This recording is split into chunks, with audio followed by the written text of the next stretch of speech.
Hello there, you YouTubers, Dad's owners. Uh, I'm going to make a short video of witches and witchcraft and what do they have to do with the Bible?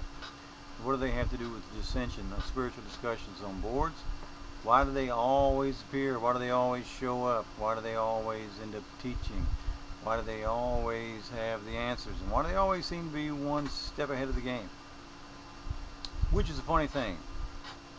In order to talk about witches, the first thing we have to do is we have to let go of the concept of what we have of what a witch to be. The concept of witches portrayed through Hollywood and books and writings and songs through the years is a smokescreen. It's to hide their true being, their true nature, as to what a witch really is and what he's really after. What is a witch? A witch is a smart individual. He's an individual that's usually runs strides above the rest as by way of retaining knowledge and learning certain things. He usually has an insatiable curiosity for the hidden things, the curious things, the things that make the other things work and tick and go and move. And so they usually spend a lifetime figuring out a lot of stuff. Hollywood would have you believe that witches are evil minded or extremely ugly and stand around a bunch of black pots balling cat heads and so on and so forth to make potions and magics and stuff. And that's a great lie.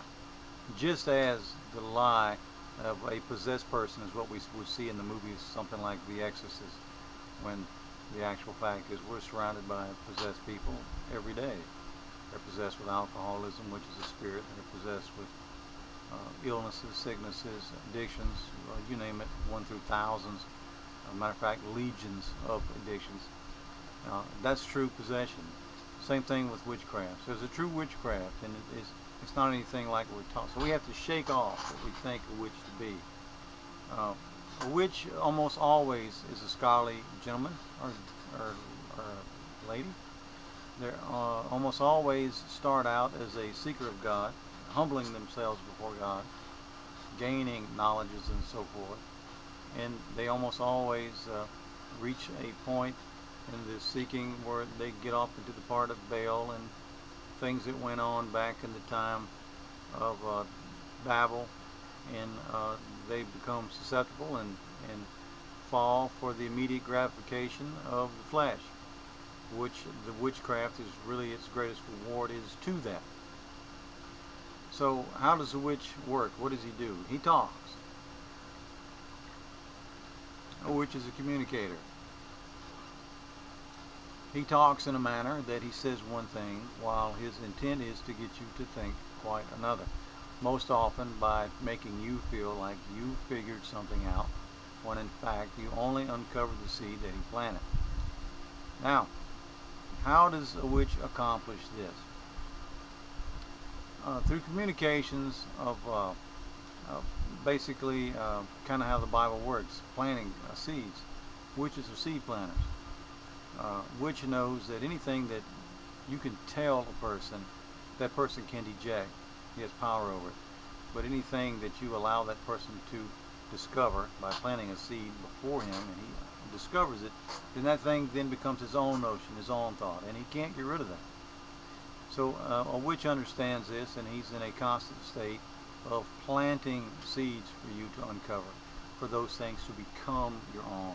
In fact, so you can manifest to become what he is. So his numbers will grow in strength. Witches need numbers. Witches need covens.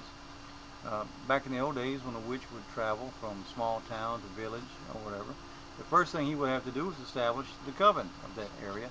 He would have to get in that coven. He would have, if there wasn't a coven, at least put a handful of witches. He would have to know who they are. He would have to communicate. Witches would have little secrets such as shakes, hand gestures, the way they wore a certain article of clothing. Could be something as simple as whistling a tune. Could be something as simple as singing the words to a song that only a witch would know, or a fellow brethren witch would understand what he was saying. They had ways of talking to where other people wouldn't know what was being said. They could walk through the small town quarter of the town and behaving in such manners He could even be preaching on a street corner, saying things, certain things that would trigger off in the mind of another witch, and then they could commune with each other and have the power of coven. Now, what is the power of coven? It's basically the power. It's basically a help. You have to think of it in terms of something like, say, a Boy Scout tribe. What fun is it to have one Boy Scout and go up into the woods and camp out and sing songs around the campfire and get your merit badges and all that? It's not fun for a reason, because you don't get anything done. You've got to have at least two to make an illusion work. You've got to have at least two to form a belief and a faith. If you don't have at least two, nobody's going to support your system of witchcraft. And you have to have support for it to work. And a good example of that would be back in the old days in the American Old West, they would have medicine shows, and medicine show guy would show in his old tall top wagon, and he would have it filled with his elixirs or whatever it is he was going to sell, and to cure the people, always to make the people better. And there would always be a plant that would be in town the day or so before, which is actually another witch, and he would act like he was crippled or couldn't talk or poor, and then he would take the elixir in front, witness of all the others, people in the crowd, and boom, bada bing, by his example of the two witches working together, had this reaction as believability. And people would buy the elixirs, and most of the time it was nothing but a bunch of gum alcohol, which were spirits no less, by the way. And the people would feel a buzz and get drunk, and actually when you're drunk, yeah, you feel better. Or so the flesh thinks.